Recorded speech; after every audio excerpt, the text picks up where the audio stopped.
So Gabe Davis is back in Buffalo, and honestly, it's not that big of a deal. Yeah, I know, people are going to jump all over it. There's this wave of reaction from fans and media alike every time a former player comes back, especially one as polarizing as Davis. But let's just be clear about something right from the start. This isn't 2021. This isn't playoff Gabe against Kansas City. This is a guy who just got cut after 1 year in Jacksonville and is now on the practice squad. Let's keep that energy in check. Now look, Gabe Davis is a name we've said a million times over the last few years in Buffalo. Drafted by the Bills, had some decent seasons and definitely showed flashes. But let's not act like this guy was some unstoppable force on offense. He was always that player who looked like he should be more than he actually was. Big frame, decent hands, solid in scramble drills, reliable on deep shots when Allen extended plays, but as a route technician, as a YC guy, not really. As a consistent chain mover, definitely not. The issue wasn't so much Gabe Davis the player, it was Gabe Davis the role. The Bills tried to turn him into a true WR2, and that never really fit. His production was spotty, his efficiency was low, and when defenses keyed in on Stephon Diggs, Davis didn't exactly punish them for it. So when his contract came up, it was clear what needed to happen. Let him walk. And Buffalo did exactly that. He landed in Jacksonville, signed a 3-year deal, and, well, things didn't pan out.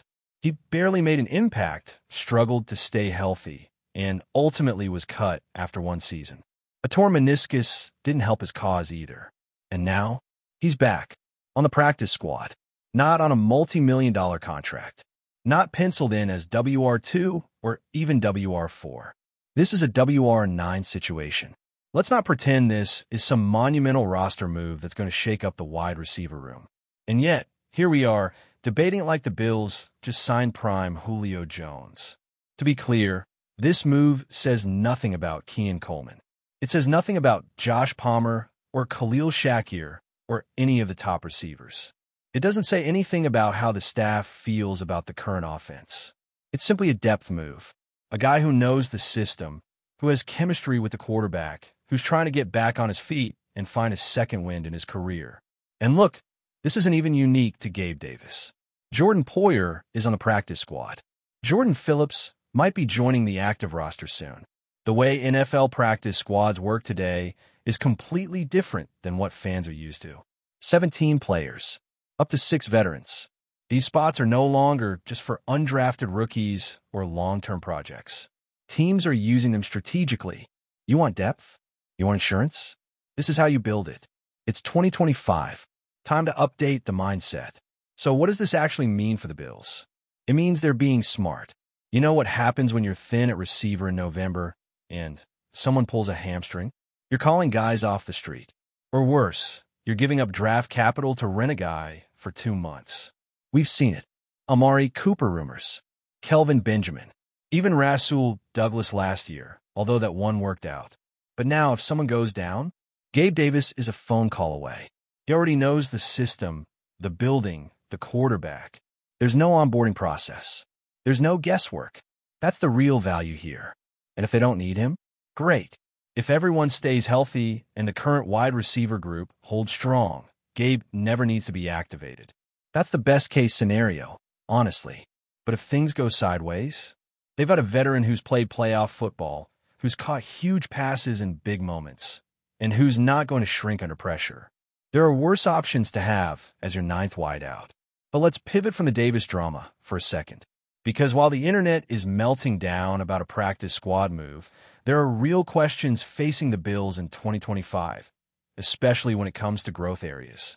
This team, as talented as it is, has some glaring weaknesses to clean up if it wants to finally get over the hump. Let's talk about the offense first, and specifically the deep ball. It was bad last season, surprisingly bad. Josh Allen, who has the arm talent to throw the ball out of the stadium, just couldn't connect on vertical shots. Whether it was miscommunication, inaccurate throws, or poor timing, it just didn't click. And here's the scary part. The Bills were one of the most aggressive teams in the league in terms of trying to throw deep. Allen ranked top 5 in deep ball attempts, yet he was bottom 8 in literally every major statistical category tied to those throws. Completion percentage? Bad. Passer rating? Worse. Touchdowns? Near the bottom. And this wasn't about defenses taking it away, either. The Bills saw more man coverage than any team in the league. They saw fewer too-high safety shells than anyone else.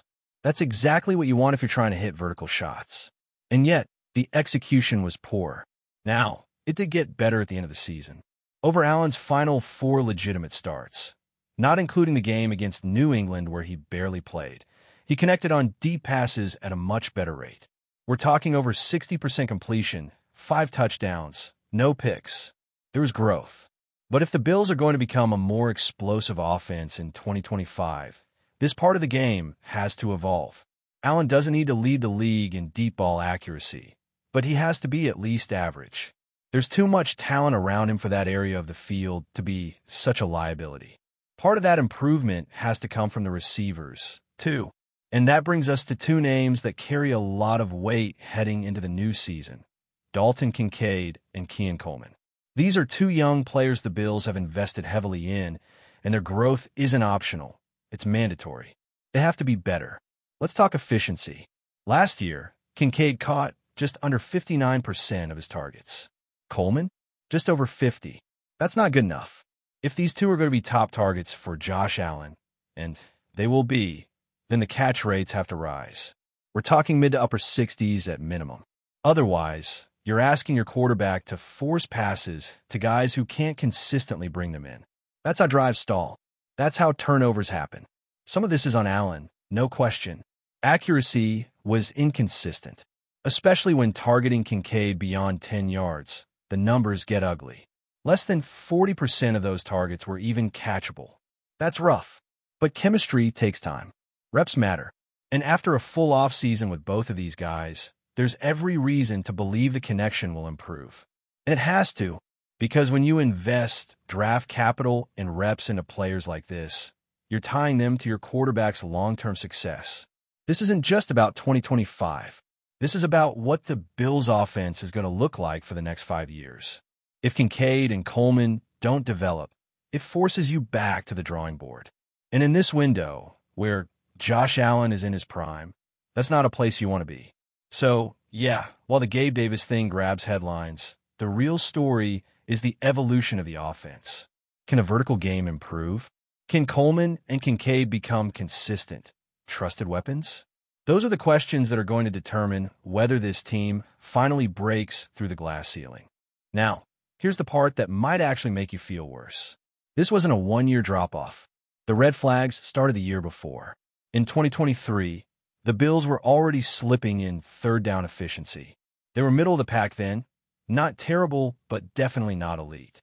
And if you go back even further, the story changes completely. Between 2018 and 2022, the Bills were a top-tier third down defense. Year after year, they finished in the top 8. That's what made them so tough to play against. You could move the ball on them in small chunks, but eventually they'd make a play, they'd get a sack, or they'd force a check down short of the sticks. That edge has vanished. Now teams are converting third downs like their routine. And that's not just a defensive problem, it's a team problem. Every extra third down you give up puts more pressure on your offense. It puts more wear on your defenders. It changes field position. It kills momentum. It adds stress. You can't consistently win in this league giving up 44% on third down. It just doesn't work. So what needs to change? First and foremost, health. Let's not pretend injuries didn't matter. Milano is the heartbeat of this defense. He erases mistakes. He covers ground. He blows up screens. You feel his absence on every snap. If he's healthy, that's a massive difference. Then there's the pass rush. You need more from guys like Greg Rousseau, A.J. Epineza, Von Miller, if he's even still capable of being that guy. You brought in depth. You brought in youth. You drafted heavily on defense. The expectation has to be that third downs improve because the talent level improves. But can't stop there. Scheme matters. Play calling matters. And Sean McDermott is officially on notice. He took over defensive play calling duties and didn't deliver. Not when it counted. If you're going to hold the title of head coach and defensive coordinator, then you need to be elite in those pressure moments. There's no room for excuses. You've got the talent. You got the continuity. Now show results. Let's move to the red zone. This one's a little less dramatic, but no less important. Last season, the Bills were right in the middle of the league when it came to red zone defense. 16th overall. That's fine. But fine isn't what this team is aiming for. Especially when you remember that just a couple of years ago, they were elite in this department. In 2021, they were 6th. In 2022, they were 2nd. And now, mediocre. So again, we're talking about a trend. A decline that's not just about one bad season, but a downward trajectory that's been forming for 2 years. And that's concerning, because this defense, philosophically, is built to give up yards between the 20s. They invite you to check down. They invite you to be patient. But the plan only works if, when you get close, they slam the door. If teams are marching all the way to the red zone and punching it in more than half the time, then the entire identity of the defense crumbles. And if you're wondering, yes, it happened in the worst games. The playoff loss to Kansas City, red zone nightmare. The loss to Denver, red zone breakdowns. And once again, it all ties back to situational football. These are the moments where coaching and discipline need to take over. Because in the red zone, windows are tighter. Playbooks shrink. And that's when great defenses clamp down. Buffalo didn't do that nearly enough last year. There's hope, of course. The return of healthy stars helps. The infusion of younger, faster defenders will help. And the offseason strategy was clear. Get tougher up the middle. More defensive tackles. More linebacker depth. More physicality in the secondary. But it has to translate. The margin is razor thin in this league. You can win 13 games, host a playoff game, and still fall short because your defense couldn't make one stop in the red zone when it mattered. And now let's finish where few people want to spend time. But it matters, special teams. Because last season, Buffalo's special teams weren't just inconsistent. They were a liability. Bottom 10 in kick return average. Bottom 10 in opponent kick return average. Bottom 10 in field goal percentage. Bottom 10 in punting EPA. That's not just a small leak in the boat. That's multiple holes, and they all showed up when the pressure was on. Let's start with the most obvious one, the kicker. Tyler Bass. There was a time not too long ago when Bills fans felt pretty solid about Bass. He had a cannon of a leg, he made the big ones, and you felt like he was locked in. But things changed last year, and not in a good way. The inconsistencies crept in, the injuries popped up, and suddenly, he's missing chip shots in preseason, he's got lingering soreness, and the team is bringing in competition. That's not what you want from your kicker heading into a season where every point matters. Now maybe he turns around. Maybe the injury was the root cause, and now that he's healed, he finds his form. But right now, you'd be lying if you said you felt confident. That 50-yard automatic base we saw 2 years ago, he hasn't been that guy in a while. And if you're trying to win tight games in January, you need your kicker to be nails. Then there's punting. And yeah, this has been a rough ride. Brad Robbins is the guy now. And honestly, he looked fine in camp and preseason. The consistency was better. But again, let's not ignore the context. He was arguably the worst punter in the league last year. Dead last in net average. Dead last in hang time. If he's really improved, that's huge. But if it's more the same, then it's another hole that needs plugging. The good news is this. Chris Tabor is here. And that matters. This guy has been around the league for over a decade, and his special teams units consistently ranked among the best. He's experienced. He's detailed. And you can already tell the approach is different. The drills are sharper. The coverage units look faster. There's a clear sense of urgency that just wasn't there last year. Add in some fresh legs. New gunners. More return options. And oh yeah, Deontay Hardy is gone, which means there's a clear path for someone like KJ Codington to step in and own that role. And say what you want about him as a gadget player or a fifth receiver, but the man can return kicks. And that's going to matter this year more than ever. With the new rules incentivizing more returns, field position becomes a bigger factor again. And having a guy who can get you to the 40 instead of the 25, that's a hidden weapon. Because in a league this competitive, those moments are everything. And if the Bills can clean up those key areas, then maybe, just maybe, this is the year they finally push through. Before we dive back in, make sure to hit that subscribe button and give this video a thumbs up. Your support helps us keep delivering the latest Buffalo Bills updates straight to your screen. And hey, don't hold back. Let us know your thoughts on today's news down in the comments. The Buffalo Bills have reportedly shaken the very foundations of the NFL with what insiders are calling the most monumental acquisition in the franchise's entire history, CeeDee Lamb. Sources close to the organization whisper that the deal, while still under wraps in its finer financial details, signals a shift not only for the Bills, but potentially for the balance of power in the league itself. Fans and analysts alike are buzzing with speculation about how Lamb, whose reputation as one of the most explosive and versatile wide receivers of his generation precedes him, could transform Buffalo's offensive strategy. The conversation isn't just about statistics. It's about presence, energy, and the kind of morale boost that makes locker rooms feel invincible. Rumors hint at clandestine meetings between the front office and Lamb's representatives, long dinners and late-night calls, all of which paint a picture of a meticulously orchestrated maneuver. Observers suggest that the Bills may have stretched every resource to secure Lamb, perhaps even redefining what it means to go all in the modern NFL era. The murmurs echo beyond Buffalo, reaching rival teams who now watch with both envy and apprehension, as whispers of trade-offs, draft picks, and strategic gambles swirl in the background.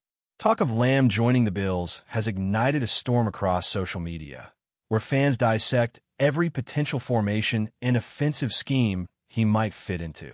Analysts on sports networks speculate that the mere presence of Lamb could alter how defenses approach Buffalo, forcing opponents to rethink their game plans in real time. Some insiders suggest that quarterbacks who have previously struggled to find chemistry with their receiving core may suddenly find themselves revitalized, their passing games elevated by Lamb's uncanny ability to read coverage and exploit mismatches. There are murmurs, perhaps exaggerated, about how his work ethic and competitive drive have already inspired veteran players, fostering an atmosphere of heightened accountability and intensity in practice sessions. Behind closed doors, staff and management are rumored to be recalibrating scouting priorities, not only to accommodate Lamb, but to optimize the synergy between him and existing key players. Even minor details, like play-calling sequences and red zone strategies, are being quietly adjusted. The buzz extends to the fans, whose excitement is reportedly palpable in the stadium, where every rumor fuels ticket sales and merchandise speculation. Observers across the league are murmuring that this move may redefine Buffalo's identity for years to come. The implications of Lamb's arrival are far-reaching, and whispers suggest that the trade may have involved intricate negotiations that stretched over months, involving multiple layers of management, financial strategists, and talent scouts. Rumors indicate that the Bills may have had to make tough choices regarding salary cap space, potential draft selections, and long-term contracts to secure such a high-caliber player, signaling an unprecedented level of commitment. Industry insiders speculate that the deal may set a new benchmark for wide receiver contracts, potentially reshaping the market for elite talent league-wide. Beyond the numbers, however, the narrative revolves around influence, leadership, and impact, as Lamb's rumored presence in Buffalo seems poised to shift both internal culture and external perception. Coaches are said to be recalibrating offensive schemes, not only to maximize Lamb's natural athletic gifts, but also to integrate him as a leader who can mentor younger players. If these whispers hold truth, the Bills may have not just acquired a player, but an emblem of ambition, a signal to competitors that they are unafraid to redefine the ceiling for excellence. Conversations in sports bars, online forums, and insider podcasts hint that Buffalo has entered a new era where expectations are soaring and skepticism mingles with anticipation. Sources close to the league hint that Lamb's signing could trigger a domino effect across the NFL as teams scramble to match the level of talent and strategy the Bills are rumored to now possess. Some speculate that other franchises may aggressively pursue complementary acquisitions, anticipating that Lamb's presence will stretch defenses and open up opportunities for his teammates in ways that could permanently alter playoff dynamics. There are murmurs of trade rumors involving lesser-known players, conditional draft picks, and even speculative movement in free agency, all set off by the seismic shift that Lamb's rumored deal represents. Within the Buffalo locker room, whispers suggest a tangible change in mood, as younger players reportedly adopt new training regimens and veterans recalibrate expectations in response to what Lamb brings to the table. Analysts and commentators quietly debate the psychological ripple effects of acquiring a player of his stature, with some suggesting that it could redefine how the Bills are perceived by rival quarterbacks, scouts, and even officiating personnel. The narrative circulating in hushed tones across podcasts and insider channels is that Buffalo is not just playing to win games. They're setting a precedent, signaling that they are committed to transforming their entire football identity, and that CeeDee Lamb is the cornerstone of that transformation. Fans, journalists, and insiders alike continue to speculate on the long-term consequences of Buffalo's rumored coup, with some suggesting that Lamb's presence could spark a period of dominance reminiscent of historically great teams. Discussions revolve around how his skill set complements the existing roster, from the quarterback who now has a potentially game-changing weapon, to the offensive line that may face different defensive pressures, to the strategic playbook that could expand in scope and creativity. Rumors indicate that the Bills' front office is already envisioning a future where Lamb's contributions extend beyond statistics, shaping mentorship programs, community engagement, and team culture in ways that echo far beyond the stadium. The chatter among commentators suggests that Buffalo may now be viewed through a lens of inevitability, as if Lamb's signing alone could redefine expectations for each season moving forward. Even casual observers are reportedly caught up in the narrative, debating potential matchups, predicting highlight plays, and envisioning playoff scenarios in which Lamb serves as the fulcrum of the team's success. In quiet circles where sports gossip thrives, the conversation is unanimous. Buffalo may have just made the single boldest move in its history, and the arrival of CeeDee Lamb is the catalyst, the spark, and the promise of a new chapter that fans and rivals alike cannot afford to ignore. That's a wrap for now.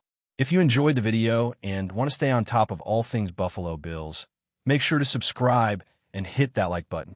We'd love to hear what you think in the comments. See you in the next update.